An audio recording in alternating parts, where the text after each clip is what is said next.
আজ 15ই আগস্ট শেখ মুজিবুর রহমানের শাহাদত বার্ষিকী ঘিরে রাজধানীর ধানমন্ডি 32 নম্বর এলাকায় থমথমে পরিস্থিতি বিরাজ করছিল এবং ইচ্ছা থাকলেও কার্যক্রম নিষিদ্ধ হওয়ায় সেখানে যেতে মানা ছিল আওয়ামী লীগের নেতাকর্মীদের এবং সমর্থকদের। ফলে যে কোনো ধরনের নাশকতা ও অপ্রীতিকর ঘটনা ঠেকাতে কড়া নিরাপত্তা ব্যবস্থা নিয়েছে আইন শৃঙ্খলা রক্ষাকারী বাহিনীর সদস্যরা। এবং যেমনটি দেখতে পাচ্ছেন এখানে কিন্তু আইন শৃঙ্খলা রক্ষাকারী বাহিনীর সদস্য যারা রয়েছেন তারা কিন্তু এই মুহূর্তে এখানে অবস্থান করছেন এবং পুলিশ, র্যাব, আনসার ও যৌথ বাহিনীর সদস্যরা সতর্ক অবস্থানে রয়েছেন এমনকি আমরা দেখতে পেয়েছি। এভাবে স্থানীয় বিএনপি ও অঙ্গ সংগঠনের নেতাকর্মীরা সতর্ক অবস্থানে আছেন। তারা সেখান থেকে বিভিন্ন স্লোগানের পাশাপাশি আওয়ামী লীগের কোনো সমর্থক দেখলে তাদেরকে কিন্তু ধাওয়া দেওয়ার ঘটনা ঘটেছে আজকে সকাল থেকে। এবং সরজমিনে আজ শুক্রবার 15 আগস্ট সকালে ধানমন্ডি 32 নম্বরে যেমনটি আমরা দেখতে পেয়েছি প্রবেশ পথে ব্যারিকেড বসিয়ে সড়কের দুদিক বন্ধ করে দিয়ে পুলিশ সদস্যরা এখানে অবস্থান করছেন যেমনটি দেখতে পাচ্ছেন। এবং সকাল 10টার দিকে শেরেবাংলা নগর থেকে ফুল নিয়ে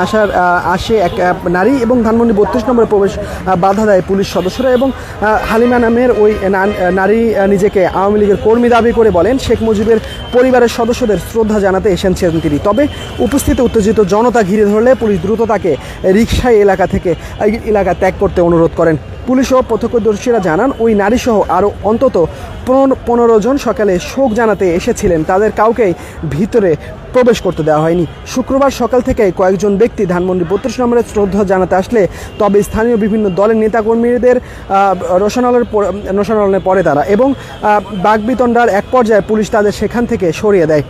এবং বেষ্ট অনুযায়ী বৃহস্পতিবার রাত 8:30 থেকে রাত 12টার মধ্যে বিএনপির নেতাকর্মীরা 32 নম্বর এলাকা থেকে আওয়ামী লীগ সন্দেহে 4 জনকে পুলিশের হাতে তুলে দেয়। এ সময় তারা বিএনপির বিভিন্ন স্লোগান দিচ্ছিলেন এবং ধানমন্ডি জোনের অতিরিক্ত পুলিশ কমিশনার জিসানুল হক বলেন কেউ যাতে কোনো ধরনের উচ্ছৃঙ্খল পরিস্থিতি বা নাশকতা করতে না পারে সে লক্ষ্যে আমরা সর্বোচ্চ সতর্ক অবস্থানে রয়েছি। পর্যাপ্ত সংখ্যক পুলিশ মোতায়েন করা রয়েছে। এবং আগস্ট শোক দিবসকে ঘিরে প্রতি বছর কিন্তু এই ধানমন্ডি 32 বিভিন্ন আয়োজন করা হতো, কিন্তু এবছর তেমন কোনো আয়োজন আমরা এই মুহূর্তে দেখতে পাচ্ছি না এখন পর্যন্ত। এবং এখন পর্যন্ত আওয়ামী লীগের তেমন কোনো নেতাকর্মীকে আমরা দেখতে পাচ্ছি না, হাতে গোনা 2-1 জন কিন্তু এসেছিলেন।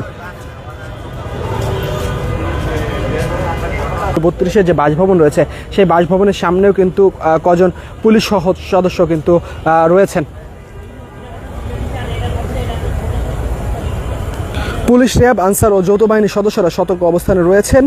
এভাবে স্থানীয় বিএনপি ও এর সংগঠনের নেতাকর্মীরা সতর্ক অবস্থানে আছেন। তারা সেখানে বিভিন্ন স্লোগানের পাশাপাশি আওয়ামী লীগের কোনো সমর্থক দেখলে তাদের কিন্তু ধাওয়া দেওয়ার ঘটনা কিন্তু ঘটেছে। এবং সরজমিনে শুক্রবার সকালের থেকে আমরা যেমনটি দেখতে পেয়েছি প্রবেশ পথে ব্যারিকেড বসিয়ে সড়কের দুদিক বন্ধ করে দিয়েছে পুলিশ এবং কেবল গণমাধ্যম কর্মীদের কিন্তু ভিতরে কর্মীরাই কিন্তু ভিতরে প্রবেশ করতে পারছেন। এবং বঙ্গবন্ধু শেখ মুজিবুর রহমানের ভাঙ্গা বাড়ির সামনে কয়েকজন পুলিশ সদস্য সার্বক্ষণিক কিন্তু পাহারায় রয়েছেন এবং তারা কিন্তু এখন পর্যন্ত যেমনটি দেখতে পাচ্ছেন তারা কিন্তু এখনও পাহারায় রয়েছেন। গতকাল 14 আগস্ট বিকাল থেকেই ধানমন্ডি 32 নম্বর প্রবেশপথ থেকে অন্তত 7 জনকে সন্দেহভাজন ব্যক্তিকে আটক করেছে পুলিশ এবং তাদের মধ্যে কেউ ফেসবুকে লাইভ করছিলেন বা কেউ আওয়ামী লীগের স্লোগান দিচ্ছিলেন।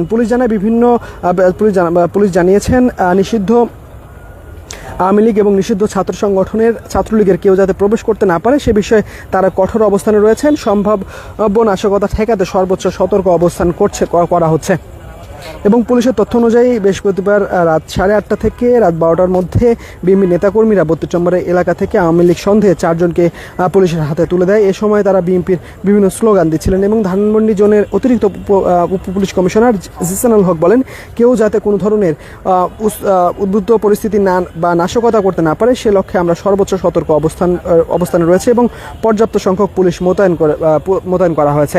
10 আগস্ট যে শোক দিবস সেই শোক দিবস কিন্তু পালন করা হতো, কিন্তু এবছর আজকে যে 15 আগস্ট এখন পর্যন্ত তেমন কোনো আয়োজন আমরা এখানে দেখতে পাইনি এবং শুনশান অবস্থা কিন্তু বিরাজ করছে। এবং যে বাসভবনকে ঘিরে এত আয়োজন থাকতো সেই বাসভবন কিন্তু ভূতের বাসভবনে কিন্তু রূপ নিয়েছে এবং প্রত্যেকটি বাসভবনের কিন্তু ইটগুলো কিন্তু খুলে পড়েছে। এবং 15 আগস্ট একটা কথা না বলে নয়, 15 আগস্ট বিক্ষুব্ধ ছাত্র জনতা 5 আগস্টের পরে বিক্ষুব্ধ ছাত্র জনতা এই ধানমন্ডি 32 যে বাসভবন রয়েছে এখানে কিন্তু প্রবেশ করে এবং এখানে যে বাসভবন রয়েছে সেই বাসভবন কিন্তু গুড়িয়ে দেওয়া হয় এবং এখানে কিন্তু আগুন দেওয়া হয় এবং সেটিরই কিন্তু প্রতিছবি এই মুহূর্তে আমরা দেখতে পাচ্ছি এবং দেখানোর চেষ্টা করছি।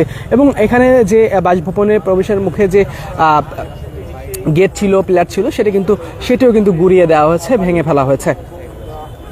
এবং সেই বাসভবনের সামনে কিন্তু এখনও পুলিশ সদস্য যারা রয়েছেন তারা কিন্তু অবস্থান করছেন যেমনটি দেখতে পাচ্ছেন, এবং তারা কিন্তু সতর্ক অবস্থানে রয়েছেন যাতে করে এখানে কোনো ধরনের নাশকতা কিংবা বিশৃঙ্খলা না করতে পারেন।